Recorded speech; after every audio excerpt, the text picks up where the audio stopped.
Dear kids and friends, praise God. Today we are going to discuss about the book of 1 Samuel. Book of 1 Samuel. This book is placed ninth in the Bible and fourth among the 12 historical books in the Old Testament. The theme of this book is the first king of Israel. First king of Israel is the theme of this book.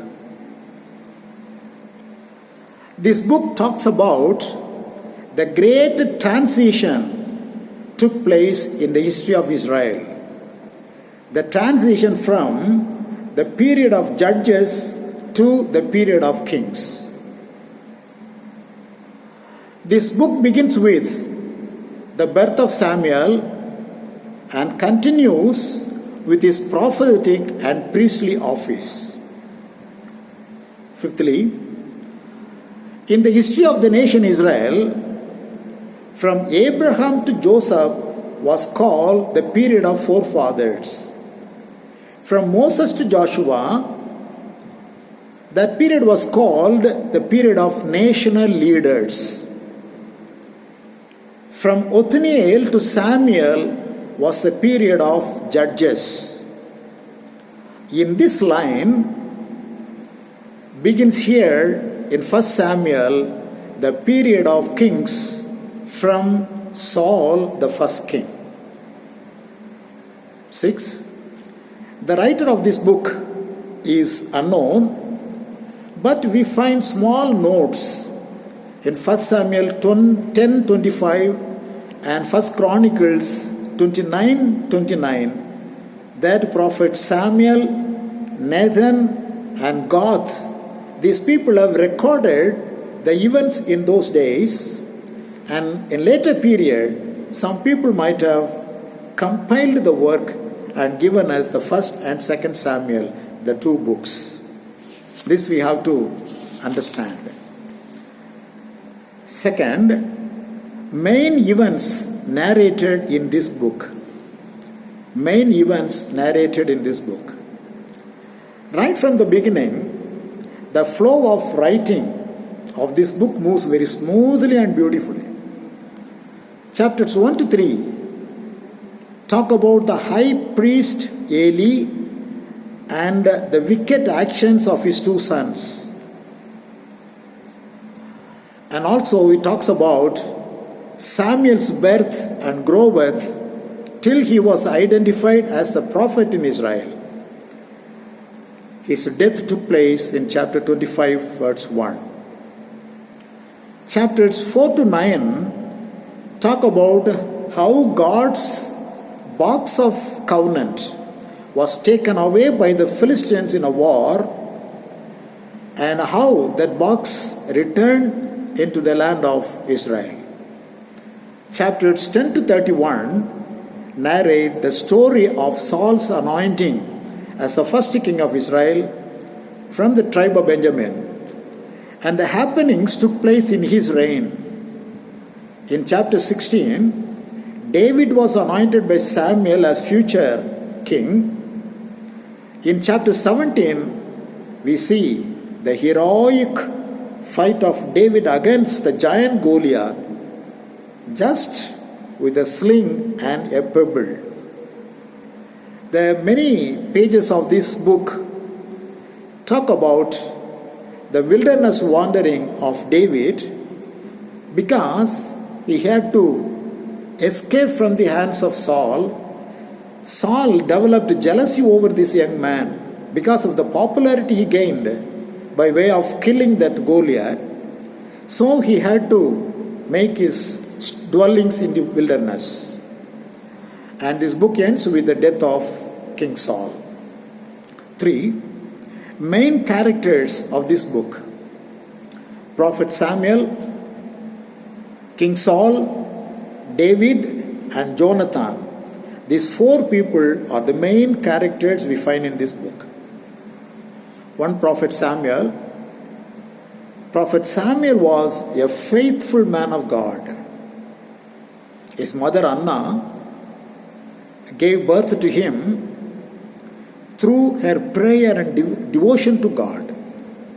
God blessed her and her husband, and they got Samuel as their son. They named him Samuel because he was asked of the Lord. Ask of the Lord, that's the meaning of the name Samuel.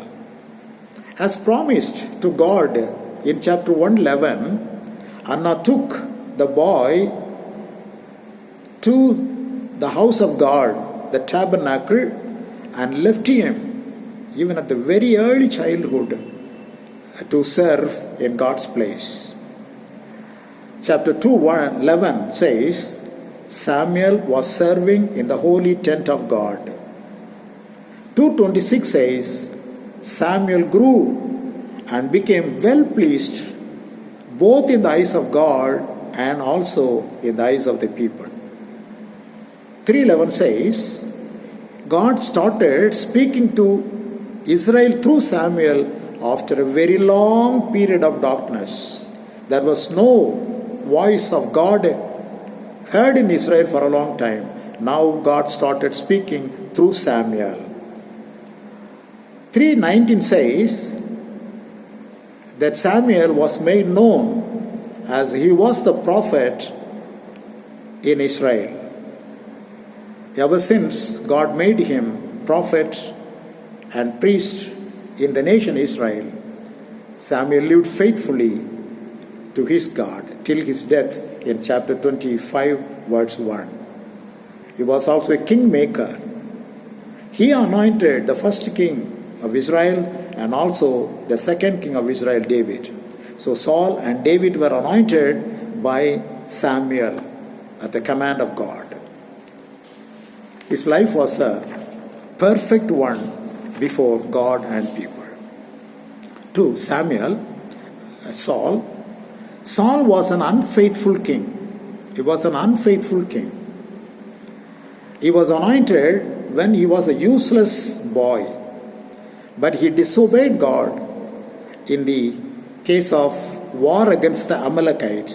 So God's spirit left him and another evil spirit possessed him.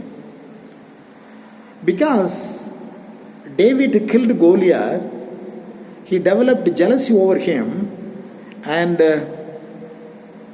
after that his whole reign was spent to kill David. His attempts to kill David, he was all the time was following him. That was not good in the sight of God, and finally that man also died. He was unfaithful to his God. 3. David was called a man after God's heart. He was a man after God's heart. God was well pleased with that man's, when he was growing in the wilderness, tending his sheep. He wrote many devotional songs. He played musical instruments and praised God with his singing. God brought him to fight against Goliath, and by killing Goliath, he became very popular in the land of Israel. This made Saul to have jealousy over David. With a retinue of 3,000 soldiers, he was in the search for David and to kill him. But David always maintained his integrity. God committed Saul 2 times into the hands of David. But David said, no, he was God's anointed. My hand will not fall upon him. So I will not kill the king of Israel. He maintained his integrity, and it was a good thing in the sight of God. Finally, Jonathan was a very good friend of David, the son of Saul, but he lived to prove that proverb, a friend in need is a friend indeed. Though he was warned by his father that so long as David lives, you cannot become king. Even then, he helped David to escape from the hands of his father and he proved himself to be a very good friend of David. And the story, this book ends with the death of Saul and Jonathan, and the remaining things continues in the book of 2 Samuel. Let's pray. Our Heavenly Father, we have studied the lives of some great men in the history of Israel. All were good except King Saul. Help us to develop good things in our lives, the things we find in Samuel, David, and Jonathan. We request in the name of our Lord and Savior, Jesus Christ. Amen. Amen.